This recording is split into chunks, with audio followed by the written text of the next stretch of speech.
This is a demonstration of the Lindberg box furnace model BF51732. It has a maximum temperature of 1200 degrees C, an interior dimension of 7 inches by 11 inches by 13 inches. It has a digital multi-segment programmable controller along with an overtemp controller as well. It is powered by 208 to 240 volt single phase, requiring a 19 amp service.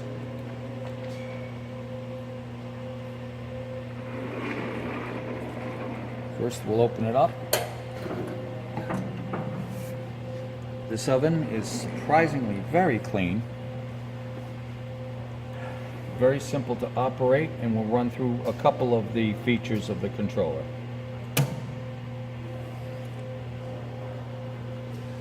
Now, after the controller boots up,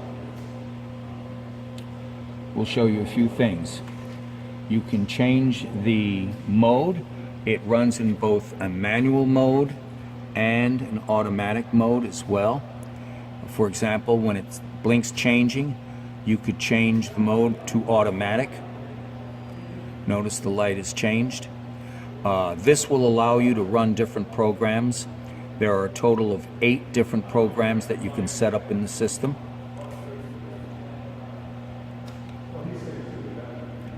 We'll put it back in manual. Now, this button here changes the display, so you can go for example, if you were running an automatic and you wanted to set up a profile, you could actually plot the profile right here on this small graph. It also allows you to set the set point as well. It's simply an up arrow and a down arrow. We're going to start off this morning by setting this at 250 degrees. Now, this is important. This is the output. This will allow you to ramp up at a certain speed, or you can set it to 100%, which allows you to ramp up as fast as possible. For purposes of our demonstration this morning, I'm going to set this to, let's say, 50%. Better yet, I'm going to set it all the way up to 100 and show you how fast this furnace will come up to its set point temperature.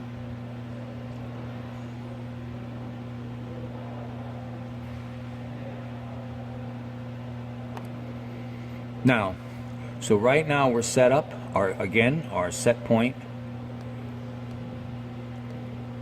is 250, and our throttle, if you will, is set to 100%. So we'll see what happens here. Now, I have set the over temp controller, it also reads the same temperature as the main controller, to 1210 degrees. So in a little bit we're going to go all the way up to the maximum temperature, but we'll also show you how this works very well to shut down the heaters once you exceed that temperature. As you can see, there is a switch right here in the case that once we lower this door, the furnace will automatically start.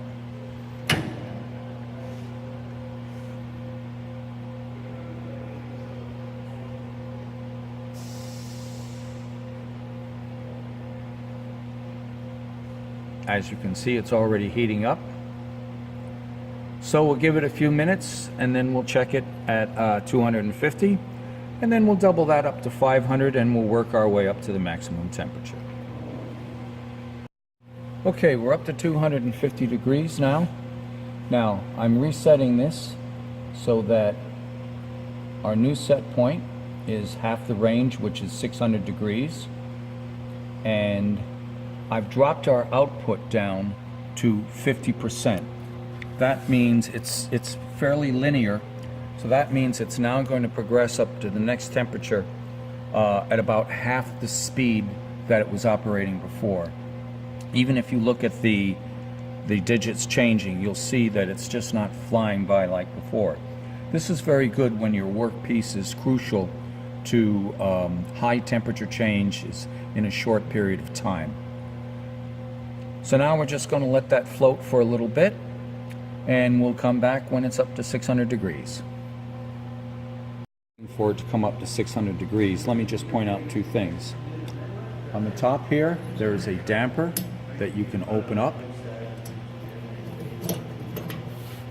And here is where you can hook up a nitrogen purge.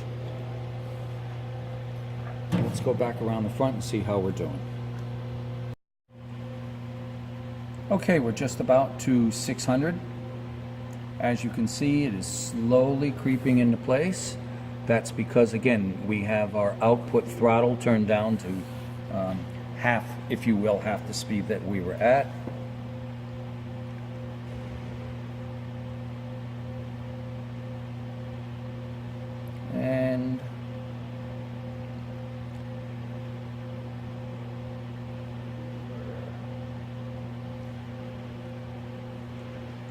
And here we are. Now, this is a good temperature to open the oven, the furnace rather. Okay, this way you can get a good look in there. It's really dangerous to open this thing up at the highest temperature, but we are all starting to glow. As you can see, anytime you open the door, it turns off the heaters. We're going back down again. Now, there we go.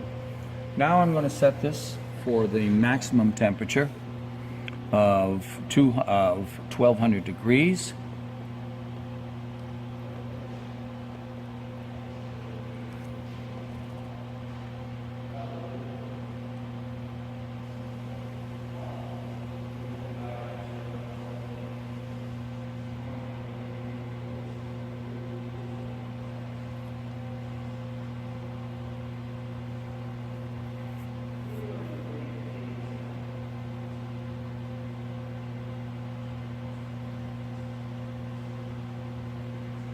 All right, the controller will actually go up to 1225 degrees. I am going to set this down. Let's see if we can make the high temp shutoff work properly. And we will, let's say we set this to 1215. We set that, and we will reset our ramp. We'll run it up to 100.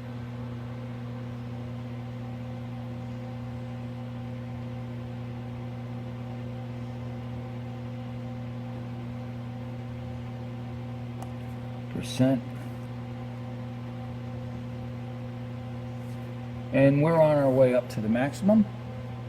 This will take, again, a few minutes, very fast. And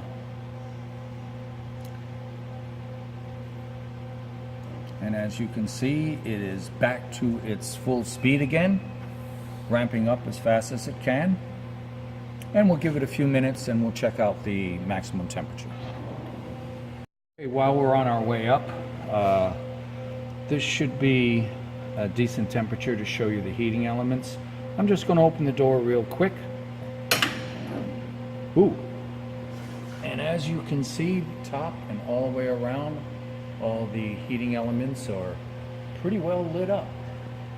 Don't want to lose too much temperature. Let me close the door. And we'll continue to work our way up to the maximum temperature of 1200 degrees. Okay, we're here up to our maximum temperature.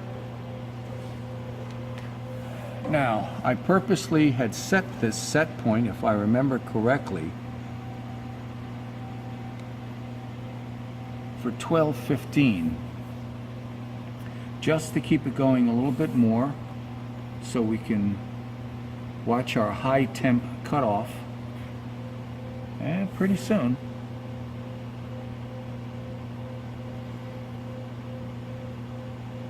The two temperature probes are slightly apart inside the chamber, so that's why you're going to see a difference of a couple of degrees, which really doesn't matter at this high a temperature.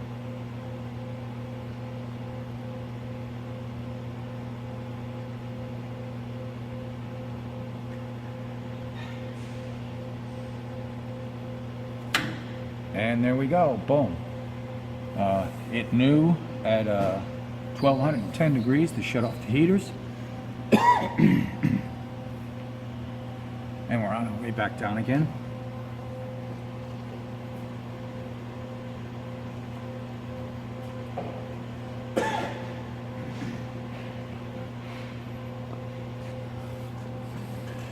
We're just going to open a tiny bit. Ooh. There. That's as much as I'm going to open this. Very, very hot. All the heating elements work.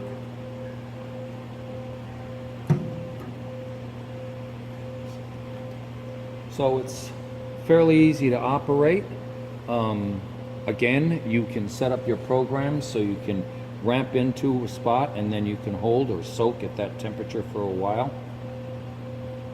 And it's convenient to be a benchtop model. And amazingly, even at that temperature, you can put your hands on any side of this thing and not get burned. It's very well insulated with the refractory type lining inside. So this completes this demonstration.